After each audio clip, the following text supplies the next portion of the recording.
আজ যে কবিতাটি আবৃত্তি করব, কবিতাটি কবি দেবব্রত দত্তের লেখা একটি ভীষণ সুন্দর কবিতা, ভীষণ প্রাণবন্ত, ভীষণ হাসির, ভীষণ মজার। আমার তো ভীষণ পছন্দের। আপনাদের কার কেমন লাগলো অবশ্যই কমেন্টের মাধ্যমে জানাবেন। কবিতা মডার্ন আর্ট, কবি দেবব্রত দত্ত। একাডেমিতে চলছে এখন চিত্র প্রদর্শনী। শুরু হয়েছে সোম থেকে, চলবে শুক্র শনি। সেদিন দেখি ভীষণ ভিড় একটা ছবির কাছে। ক্যানভাসেতে ছবি উধাও, কেবল লেখা আছে এই ছবিটা মডার্ন আর্টে খাচ্ছে গরু ঘাস।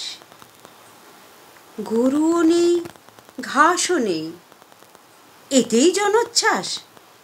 শিল্পী কোণে দাঁড়িয়েছিলেন, প্রশ্ন করি তাকে, ঘাসের চিহ্ন কোথায় এতে, বলুন তো এই ফাঁকে?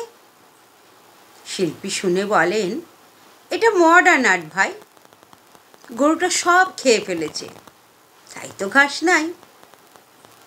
আমি তখন প্রশ্ন করি, তবুও কোথাও যেন গরুটাও তো দেখতে পাবো, সেটাই বা নেই কেন? শিল্পী বলেন, মডার্ন আর্টে অনেক বোঝার আছে। ঘাস খাওয়া শেষ করে গরু আগেই চলে গেছে।